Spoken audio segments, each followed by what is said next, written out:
Welcome to the heart of racing. Well, the Cummings name is famous in Australian horse racing, famous in Australian sport. It brings with it, though, pressure as well as privilege, especially if you're the grandson of the great Bart and you're trying to cut your own way in the racing world. Some people will say it'll give you a leg up. Others will say, well, you're not like your grandfather. Ed Cummings has set up his own operation. He's already trained Group 1 winners. His stable is going unbelievably well. Let's find out. Is it a privilege or is it pressure? How are you, Ed Cummings? Welcome to the heart of racing with myself and Will Freedman. G'day, guys. Thanks for having me on, I think. Is it? No. But you know, people look at the Cummings name and do you feel pressure? Do you feel people treat you differently because of that name? I suppose it depends how much you want to read into what people do and say around you. Talk's cheap. Actions speak louder than words. But I think in my experience, I've tried to use it to my advantage insofar as I had a lot of good teachers, Bart being one of them, my dad being another. Yeah, your dad Anthony, obviously worked for him for a long time. Yeah, being major influences. And I got to say, it's probably the story of them starting out that's given me the most confidence, because neither of them really had it easy. Both of them came off, their father's good work. Even Bart was the son of a Melbourne Cup winner and a Newmarket your great-grandfather trained Comic Court. That's right. Who was a bona fide champion, the kind of horse you just wouldn't ever see today. Won a Newmarket, 1,200 metres up the straight at Flemington. And that was first up after having won the Melbourne Cup the previous spring.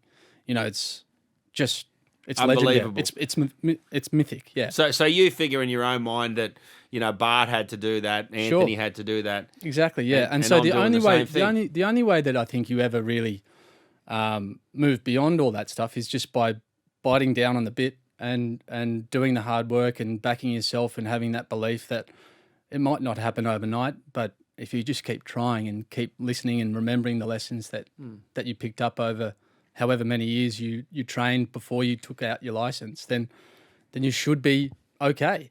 It's no guarantee, of course, and a lot of people will tell you that it comes down to the horses that you saddle up and send out to the races. But you've got to pick them and you've got to get the owners and all that. Sure, and you've got to place them and you've got to take care of them and feed them well and work them well and have the right people on board and get the right kind of feedback and make sure that you've got something that you can understand and then, take forward with regards to, processes in the stable, regimes that work, and they can change from 2-year-olds to 3-year-olds to 4-year-olds, fillies to geldings to colts.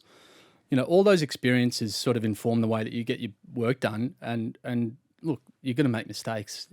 People train at best sort of 20% winners to runners. Professional losers trainers, essentially. Yeah, effectively. But that's the beauty of gambling. Yeah, exactly. You only need one 10-1 shot to beat all the 2s on shots that you've backed previously to get up and then draw even or pull ahead. So, we're all looking for the 10-1 shot or the 20-1 shot, or even sometimes it's the 100-1 shot that gets up.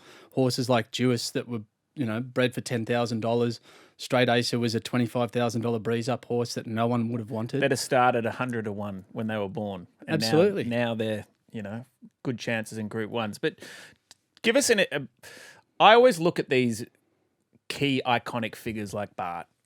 There wasn't social media when Bart was around. So we don't get a lot of the personality still, like learning from post. Give us an understanding of how you saw Bart and what your relationship was with him. Yeah, so my experience and relationship with Bart was pretty typical for like your sort of grandson-grandfather relationship early on. Didn't see him a lot, but obviously knew that he was around. We'd go around for, Christmas lunches and Easter time mass. Religion was a big part of his life and, and family functions, we were always sort of together, but he was always, the part of familias, the big sort of seat at the table, hard to engage with. And I think he probably preferred it that way. He was probably somewhat apprehensive about those kinds of relationships. But anyway. He was clearly the pinnacle of the family. Absolutely, and would he'd just light a match on the tinderbox at a family lunch, and the whole joint would explode in opinions and disagreements and your typical sort of dysfunctional family Christmas, right? So we were no different to anyone else in that sense. But the time that when things changed between Bart and I was when he was getting a bit older. James was his foreman at the time. Yeah. And his eyesight started failing. And he needed someone to drive him around. I'd had a blue with my dad. I'm sure Will could probably tell us a few stories about blue with your dad. His own recent experiences. Yeah. Yep. You don't want to hear about. Has there been a blow up with you and Richard? Once we've won 12 Melbourne Cups, I'll be happy to divulge those blues on air. Okay. Don't worry, mate. Everyone, we've all been there. You've been there twice now. Yeah. Anyway, fool me once, shame on me. Fool me twice. But so in getting to drive him around, I think the first day was a complete disaster. You know, I treated him like he was my grandfather, and that was that sort of mythical kind of legendary status. And so I was like on tenterhooks around him, not wanting to make a mistake, not sure where to be, where to stand, whether to put my hands in my pockets or behind my back. How old were you at the time? I would have been, like early 20s. Yeah. Bit before 25 probably. And it went poorly, and he may have called me a wanker that day. The first of many occasions where he got stuck into me. But after that, I thought to myself, well, I do, there is something for me to get out of this, as essentially like transactional about it. Not that I was being paid very much, but I thought, I've got to come at it from a different point of view, and I just made a decision to treat him like someone that, like he wasn't my grandfather. That I had a side seat position next to an Australian icon, legend. And if I could get to know him and be friendly and try that, then maybe it would go somewhere. And it took off, and it was easy, and we actually got along really, really well, and developed a good affinity for one another. Even my dad said to me one day, I don't know what you've said, but that bloke likes you, and I cannot understand it. Well, just give us a... And he and I was Bluey at the time. So you and Bart then got on well, and you learned from it. Yeah, we did. We were just, we cracked jokes and, chew the fat. And I think for him it was just a good opportunity. Good for him too. Whether he knew himself that he was having such a good positive effect on me, I'm not sure, but there was definitely, the time where I was considering going out on my own. He said to me, it's your turn, it's your time. You should go and take it. Yeah. Well, just backtrack just one step. So you were obviously foreman for your father for quite a while, and then James became foreman of for Bart. How did that happen? Was it just a matter of you were working with your father and there wasn't really enough space for both of you with your father, or? Yeah, so no, it wasn't really like we were there concurrently. It was, I was at university, still finishing at UNSW, doing a media and communications degree. James was working for Dad at the time as like a racing manager. Right. But going to track work, as, most people understand now. John Thompson was sort of in being approached by Tinkler to take over the stables there. He'd given notice to Bart. Bart then sourced James, asked him to come over. James decided to take that job, which left an opportunity there. Right. So you weren't really that involved until after university. No, I'd helped with payroll and admin, taking checks to banks while I was at uni, just for some pocket money, effectively. And the first job that I had when I turned up there was, the racing manager. And I honestly, I think I can remember saying it'll be great to run Miss Darcy in the Oaks next year after she'd just run in the Oaks that season. I had no idea. Yeah. And my dad looked at me like I had two heads. He was like, what do you bloody mean? It's funny though. We have a very similar story. I did the same degree at UNSW, funnily enough. I only learned that Media just and now. Communications. At UNSW, and I didn't really get involved into horse racing until a bit later either. It was a degree for future horse trainers. Well, of course it is. Well, like you wouldn't have known then because media wasn't as big a bigger thing as it is now for horse trainers. But incredibly, I actually appreciated doing something else first, because you come back to it and you're like, yep, I'm ready to sink my teeth into this. Yeah. You don't feel pigeonholed. You just you actually want to do it? Is that sort of how you Yeah, felt? rather than you left school at 17 or 18 and Just went straight into the family the day after business. school is week, Yeah. you're mucking out a stable. Look, I would say that I had full blown intentions of following that career path, and it may not have. It might Media? have been, yeah, in media, yeah. And I don't really know what it would have amounted to, whether it was sort of like agency side, or whether it would be sort of production and radio or TV or film or whatever. Might be an easier profession. Potentially, yeah, potentially. But Depends. there was, I guess, just a moment or thought in my head that, even though I wasn't sure, I felt somewhat obligated to help Dad out, and it was only meant to be for 2 weeks or a month until he could find a replacement, right?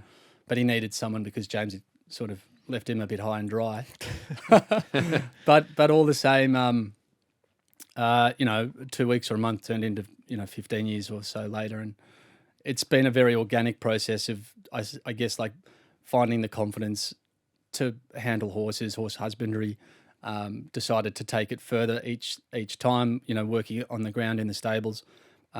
Before I became foreman, I did like yearling preps up at Coolmore for Easter sales. I then sort of parlayed that into working for Aidan O'Brien for 6 months, and then timing worked out reasonably well when I came back for a couple of different reasons. That Barry Smith, the longtime foreman at my dad's, was going to take up an opportunity to train in New Zealand. So there was a bit of a handover process there. I was still quite young, not sure if I needed, if I was ready to take on that responsibility, but and there might have been 3 other people that were all sort of gunning for the same job. And I just knew that I had to probably try and work harder than everyone else to keep the old man happy and get the gig. It wasn't easy, and there were a lot of times where I wasn't sure if I was still doing the right thing or whether I should try and do something else. But I guess like it's like the mafia, right? Like they just keep drawing you back in. You're never out. You couldn't get out. I couldn't get out, yeah. And So you're a capo by this stage, yeah. So or the underboss. yeah, I'm the underboss.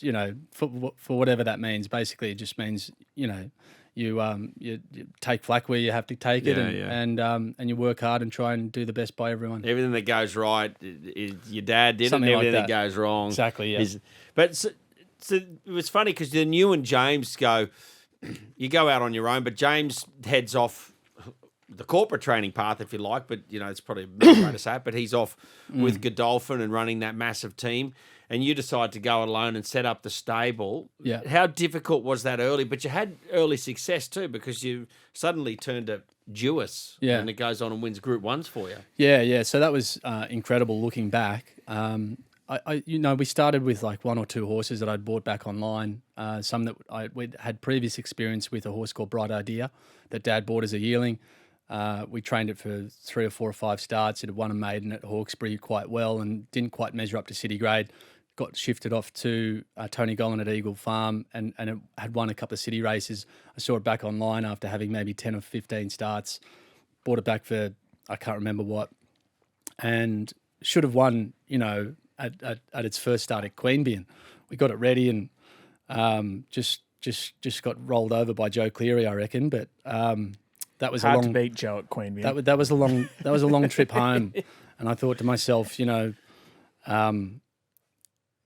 have I done? Let's just find another one and try again. It's not easy because you're taking horses to pretty average tracks. Yeah. And there are pretty average horses there. And like Ed would have come from yards where these are magnificent, well-bred animals from Anthony, from Bart's, from all this. And you go out to some of these joints and the horses haven't had their manes pulled for about 6 months. Sure, yeah. But look, I guess, I think any trainer would probably agree that it's always about the challenge that sits in front of you, and whether you can improve the horse off what it's done. Whether you inherit one or pick up one or get given one and it's from sort of very humble beginnings, whether that's breeding or rearing or whatever. So But the humble beginnings, Ed, you are from racing royalty, you're driving around your grandfather, all of these things are going on. But it's a good grounding for you to take a horse to Queanbeyan and get rolled. for sure. And then have to drive it home, right? Yeah. Because Yeah, then it's you know awakens what your you to staff the are going through when they reality do of it. for sure, without a doubt. And and I think that's probably been one of the great aspects of going out on my own and having to do it tough. Like I said, we had those 3 horses. Another one was, I can remember, Lava, and another one was a horse called Tri Nations, and we won with all of them. And I think maybe at the same time, and I try to read a lot and get the same kinds of stories, biopics of other trainers internationally. And I remember reading about John Gosden starting off in America with 3 horses, and just recently saw when he visited, Santa Anita again, when he won with Inspiral at the Breeders' Cup, those 3 and boxes. he's gone back and seen those 3 boxes, and it sent shivers down my spine. And I thought to myself, like, what better way to sort of remind yourself of where you came from, how it starts, what you need to do to keep chugging along and just building the business, finding new owners, finding new horses, and understanding the limitations of what you've got in front of you and maximising their potential. What I feel, for both of you guys, and you're both in the same boat, famous racing families, everything, but it's really tough at the moment to get horses and owners. Like, I just think of you guys going off to yearling sales, the competition, the prices. But what do you do? The one thing that, and Ed's saying it really well, is it builds resilience above everything else. When you start on your own, you've got no one to support you. You're the goalkeeper. There's no money behind you. Yeah. Like, you're just There hoping wouldn't be a brass razoo behind you, would there? You're hoping that you've got enough money in the account to pay the wages and the box rent. Like, that's the level you're at, because you've only got a small amount of horses. That doesn't pay for everything. So it builds resilience. It built resilience for me anyway, going to tracks, and like going to Queanbeyan. It's a freaking quiet drive home when you've strapped it yourself. Yeah, definitely. What about the day you and your father and I had a 6-4 on favourite at its third start? You were working with your dad at the time, Prince George at Nowra, on a Sunday afternoon. Oh, yeah. And it was beaten at the 300. 6-4 on, it wasn't a maiden. That was the longest Sunday Ave drive home from Nowra ever. Yeah. Especially if the trainer's been talking it up. Can't imagine we did that if it was starting 6-4 on. They got rolled. But Ed, sort of, you went from that. So we'll cut out the middle bit and we'll come back to it. How many horses do you have now? I got about 22 in work. 22. 20. And, do you want more at this stage? Look, the plan is to build and get bigger. Not too big. I'm sort of very... At the moment. Yeah. If I could get to, 35 or 40, maybe even 50 in the next couple of years. In work, sorry. In work. Yeah. That would be okay with me. And then you sort of just see how you're going, and if everything's still working well and you're as successful as you want to be, and then you can, try and move out again. But it's difficult. There are sort of certain critical mass moments, where you've got to like double the staff just for another 10 horses. And that can be quite difficult. A, to source, B, to pay, especially when you haven't got the backlog of invoicing done.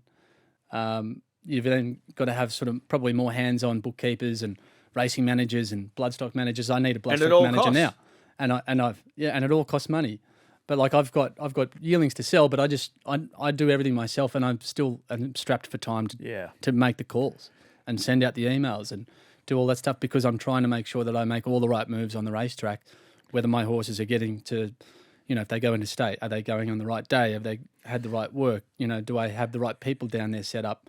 And then do the form and make sure that I've got the right jockeys and make, you know what I mean? Like, there's a lot of pieces. Easy, but there's a lot of pieces to the puzzle, and I always find when owners come in to the stable, even for a morning, and they see the amount of tasks that are being performed on a day-to-day basis, whether it's like things as simple as making sure a horse gets shampooed the day before it's going to race, or having the farrier check its shoes on race day morning. Yeah. All these little things that everything takes manpower, and as a trainer, you are the logistical organizer. Yeah, and you try explaining to the group of owners, sorry, I got so snowed under and the horse lost its shoe, and then I had to shampoo another horse. I forgot to put the nom in for that maiden at Hawkesbury. That's a disaster. You try and explain it to those 20 owners of that horse. They're all filthy at you, right? Yeah, well, I would say that I've had that exact experience, but not the same reaction. People are quite understanding. Some are understanding, and you find that the everyday owner that is in business themselves understands that. Sometimes things go haywire. You just hope it's not a feature nomination. They're harder to fathom. Yeah, well, you actually called me one day and told me not to forget putting my horse in for the Oaks in Queensland, I'm pretty sure. And Did I? Yeah. Yeah. Were you going to? Well, I'd done it a couple of weeks earlier just for that particular reason. And I do that often, and because I know that, things go in one ear and out the other sometimes. Yeah, and because you've got 10 other things that you've got to take care of. But sometimes you also think you've done it. Like you're Right. so busy, you go, oh yeah. The racing department doesn't normally believe that excuse. Well, okay, so Exactly. I want to ask this question because I know Ed and I know James, both well enough. It must have been hard when you were getting going, and take this wherever you want, but you had your back against the wall, working day to day with 3 horses, and you've seen James have a different route where he's sort of Sure. It was a steeper trajectory for James the way it Definitely. moved to him. How did that make you feel through that process? Like you've got a good relationship with your brother. Well, I think, there's probably 2 ways you could feel, and one is very counterproductive, and the other one is that you've got this person that you probably think you're as good, if not better than, Yeah, like of typical course. brother, Like typical brothers, yeah. sibling rivalry, and so he becomes the target, and if he's the target, and if I can get up to where he is, then that's precisely what I need, and that's how I continue to try to pull myself up. You can easily get bogged down in the success of other stables or other competitors in no matter like what industry that you're in, but the only driving force behind your success is you, and so you need to keep moving forward. Yeah, and look, they play golf together, probably for that reason. Who's better at golf? Well, James, the handicapper will tell you James is better, but maybe on the right day I can grab him. That's great. That day was last Friday. by the Really? way. It's unbelievable. You still got. I dare say James time has to more play time golf. to practice as well, golf-wise. So Yeah, no, he loves it. And it's good for him. It would be very difficult, I think, a huge number of horses, a lot of pressure to perform. You do need your downtime, and everyone knows it's an all-encompassing game. It's more a way of life, blah, blah, blah. I don't need to bore you with all the cliches, but I think giving people their due downtime is absolutely critical. It's actually one of the other things that I was very mindful of when I went out on my own, that I needed to find ways to help my own mental health. And not to It's and true, and there were definitely times where I was looking into the abyss, wondering what have I done? Have I done the right thing? How am I going to get out of this? A couple of terse conversations with other people up around Hawkesbury. It wasn't always plain sailing, let me tell you, and there'll be plenty of other people that will tell you the same. And so taking time away to either play a round of golf or go to the beach and have a swim, try to wash the days, hard Wash work. the failure off. Yeah, wash Get it the off. sins. Wash the sins and the failure off. Yeah, were critical. I agree with it. I 100% understand what you're talking about. Because, the Hawkesbury operation for you got the stables there. You got to try and keep the whole thing afloat. You live And in a young different family suburb, as well. Young family. Yeah, we had our first son, Jude, 2 weeks after I started the business. great timing. So timing was just impeccable. But and that was difficult. We moved out of where we were in Alexandria into a two-bedroom unit in Lane Cove, and just tried to make the best of it. And we'll never forget those days. And once again, another great reminder of the difficulties people go through trying to make a life for themselves. And so, we're very sensitive to our staff that try to do the same thing. And so I try to be as positive and, rewarding of them and their work as I possibly can be. Hopefully they think that I'm a nice guy and a good boss, and, we start to build a nice reputation for being those kinds of people or that kind of person or that kind of outfit more broadly. And even Will, in a funny way, I'm now sort of drawn to the reasoning behind calling it like Myrtle House Stables as opposed to Ed Cummings Racing, was because I wanted the stable to be more than me. I wanted it to be, I wanted there to be like an icon there. And it's also Myrtle, you called it Myrtle House Stables because Myrtle, was it a horse trained by your great-great-grandfather or something? Yeah, so Jim, my great-grandfather's uncle, my great-great-uncle, Okay. trained a horse called Myrtle who won the 1910 Alice Springs Cup. And Jim actually rode the horse, and the time honoured Alice Springs Cup. Right. And there's actually an epitaph just outside, maybe a few hundred metres outside Pioneer Park, Alice Springs racecourse, to Jim Cummings, my great uncle, and it says, I've got the photo here somewhere. Yeah. Saying in honour of Jim Cummings, a treasured member of the community for his good sportsmanship. Something super simple like that in that's sandstone lovely, in the isn't it? ground. I love that. Yeah. You know, and Have you got one of them out the front of your stables? Well, you I know? was thinking of just putting it on the sign. Yeah. Ed Cummings, great sportsmanship. Especially when he beats his brother at golf.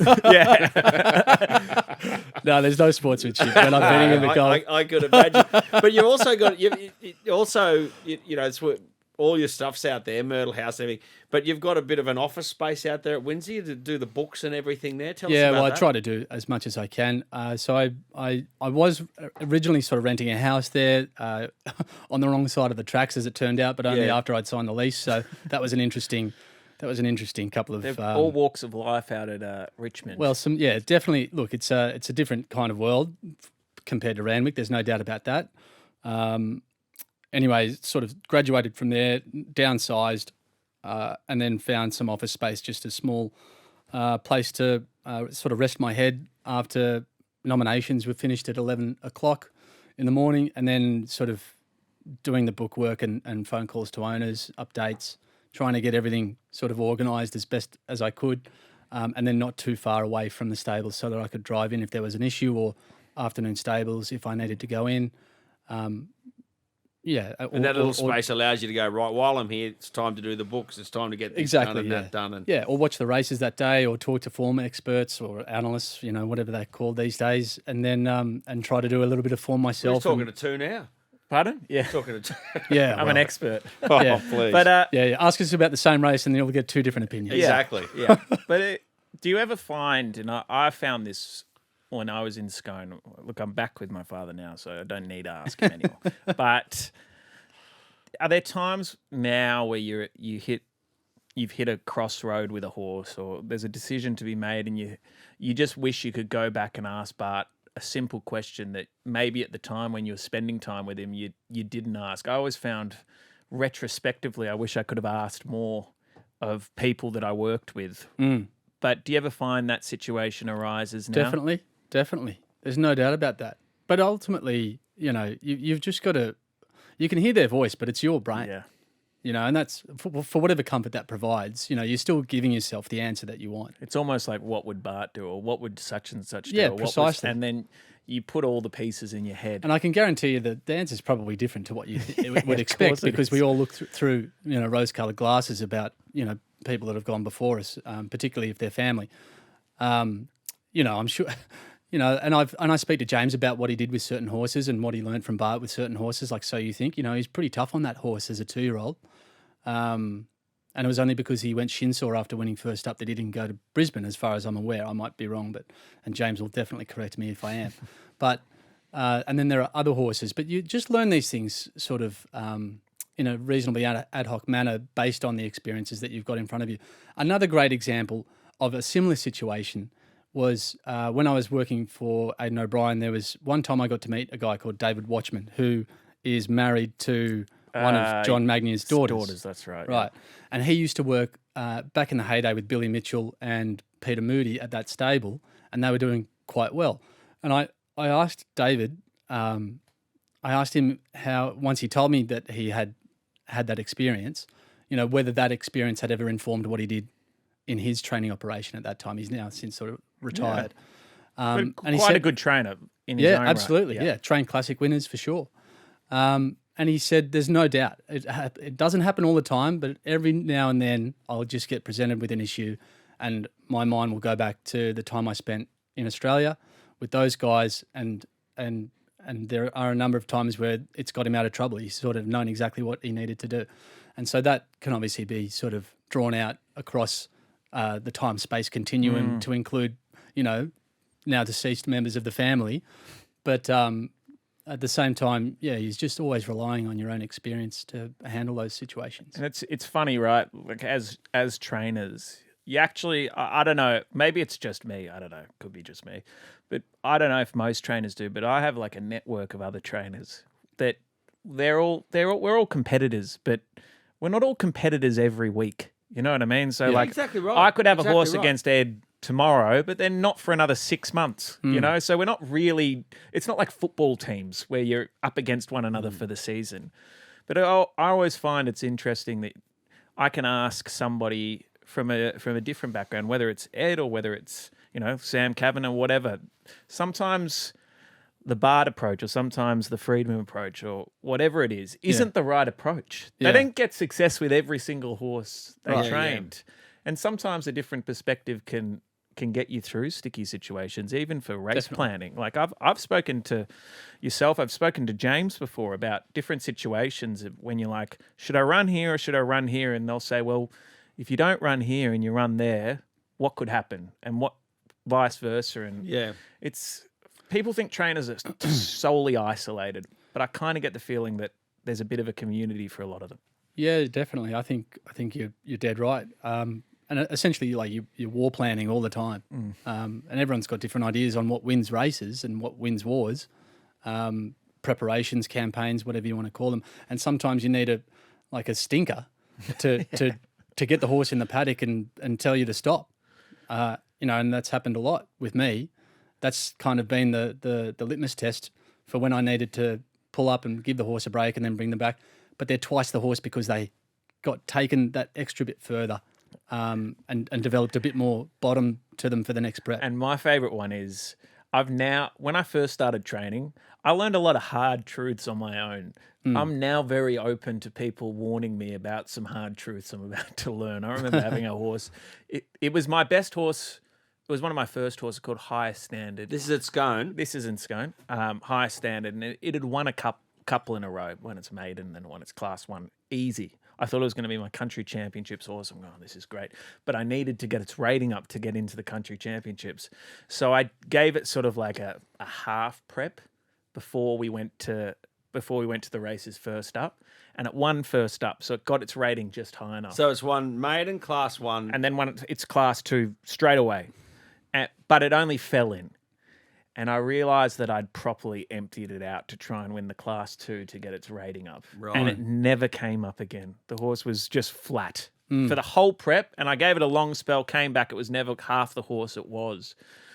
But I wish I could have asked someone to be like, is this the smart option? And someone smarter than me might have said just wait a year. Long break after the class one. Or just bring it back normally. You can go in the country championships next year. Well, I tell you who that person is, right? The person that will tell you not to do that again, right? It's you. I know it is now, but I wish I'd... It's right. But It's true, I'm isn't happy it? to take advice from people is what I'm saying, is that Yeah. with your close network and... Look, you'll just never know if you don't try it, you know, and That's fair. that's one of the other things. Being able to train a horse like Jewess, who's obviously very good. I did a lot of things with her that I don't think my dad would have done, or my grandfather would have done, or James would even do. You know, I tried. You're in different positions as well. I tried to introduce like interval gallops, and just to see how she would cope, because I wanted to try to provide, and that was particularly useful during that 7 weeks between the AJC Oaks and the Queensland Oaks. Gee, she's been a good horse. Yeah, like to be able to do. She ran fourth in a Doomben Cup, first up over 2,000 at weight for age. She's just run second in a McKinnon. Yeah. And I think she was probably looking for the paddock, and I think we've done absolutely the right thing by backing off now. And I'm certainly hopeful that she's now in a position to, you know, rediscover the autumn form from a couple of years ago.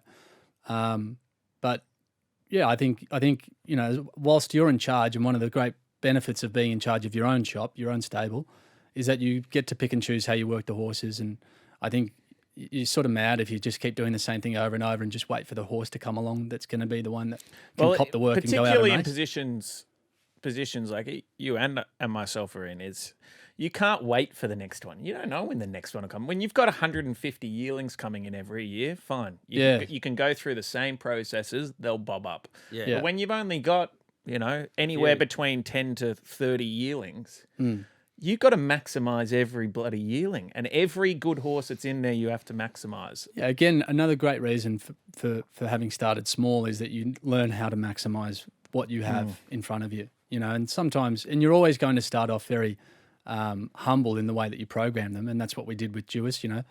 I think the first race she won by a neck in a provincial maiden at Newcastle, and then she won that race at Randwick on one of the championship days. The Adrian Knox. Yeah, and then went into the Oaks. To be fair, one thing I do notice with Ed, and I actually think it's a little bit of an influence from Anthony. If Ed recognises a good horse, they're not afraid to throw them in to the deep end to see if they're going to muster up. I'd be interested to know your thoughts, Ed. But like even Arts in the Adrian Knox, the other last year, autumn, wasn't the fancied runner, but put it in the deep end and became a nice horse. For sure. I think like there's deep end and then there's deep end. Yes, of course. But most people would probably appreciate that we were throwing her in the deep end as such, and she was $34 or $33 to 1, right? Depending on what bookie you went to. But did you find the right one? I think I found a couple at the right price. But anyway, I've got no qualms with it as such, provided it's a means to an end rather than trying to ride the wave before the wave has peaked. Do you know what I mean? And it's because not you can flatten out or whatever. I try to avoid it, more analogies. But another horse Arts, we always felt like walked in the gate from New Haven, looked like an Oaks filly straight away, and by Extravagant out of a Rubiton mare. A lot of people will say that they shouldn't be able to run as far as she did. But we felt like she was going to be capable if she could just learn how to relax and do things properly. And she was not straightforward, but we just kept sort of working away. She won on debut, and we were confident that she would. I think she was 50 to 1 that day as well. And won well, sort of tracking wide at Kembla. She clearly failed in the Kembla Grange Classic, the race that you won very well. And then we sort of had 3 weeks to figure out what we wanted to do. We clearly couldn't go into the vinery off the back of that, but the Adrian Knox was a potentiality. More likely it was going to be that we would go back to a provincial 2,000 metre race and try and win a Class 1. Then the heavens opened. And then see what happens. However, the heavens did open. We weren't necessarily convinced that she was an out-and-out wet tracker, but the nature of those tracks is that anything can happen. Yeah. And if you've got a horse that is going well, and she had trialled incredibly well, I think, between the Kembla Grange Classic and the Adrian Knox, such that I was, she galloped the Tuesday before, and I was confident in telling the owners that it's absolutely the race that we should have been going to. That despite any misgivings about the breed not being able to handle very heavy tracks, we felt that she would. I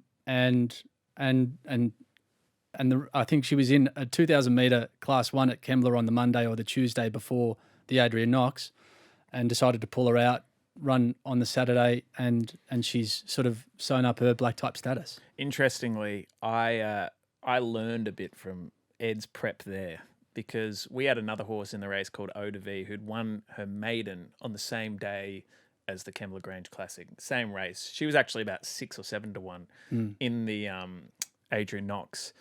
And Richard and I looked at each other afterwards, because she was 3 weeks between runs, and said we should have trialled her before the Adrian Knox. And he said, like Ed did. And Richard said, just like Ed did. And, yep.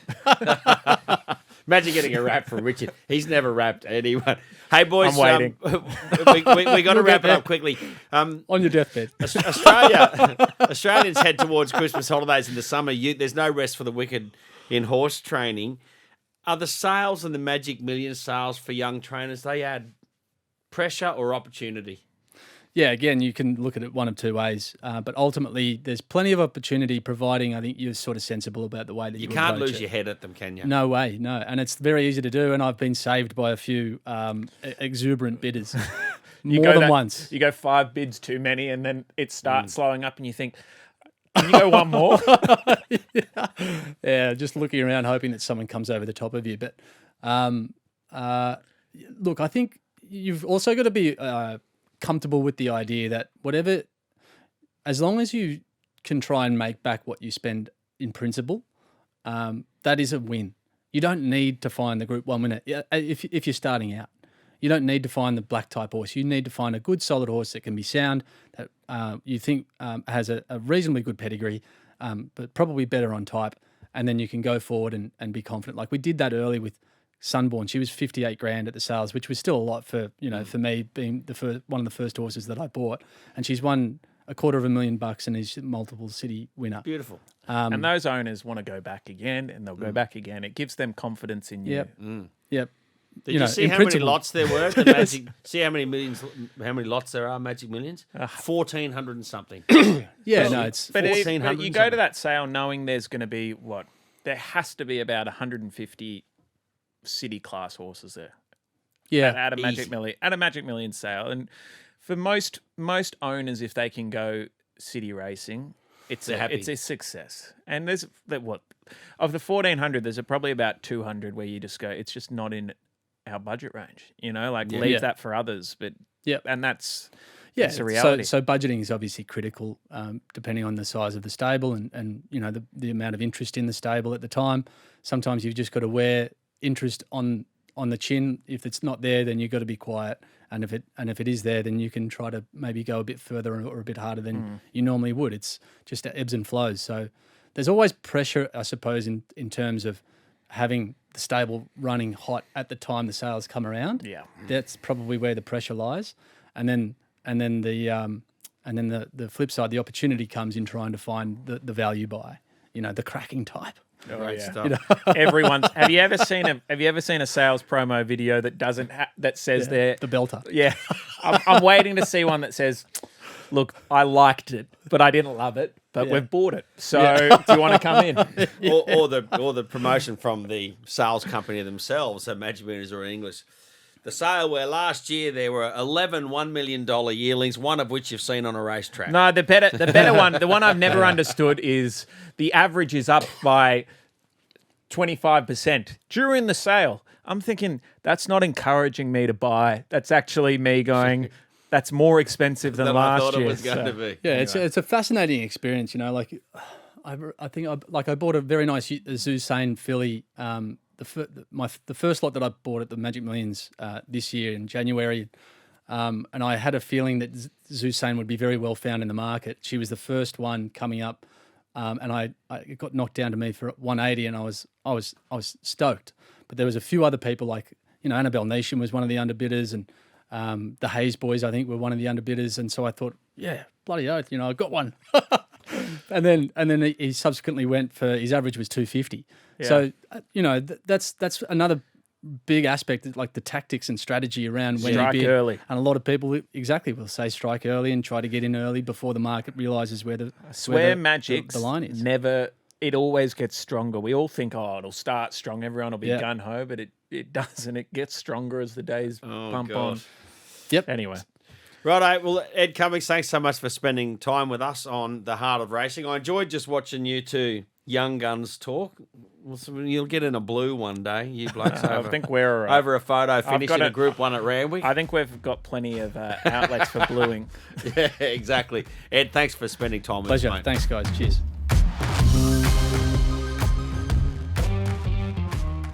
With the summer of tennis right around the corner, Wide World of Sports has every angle covered. From match highlights, press conferences and every breaking news story, Wide World of Sports is your home of tennis. So click that subscribe button so you don't miss a thing this summer.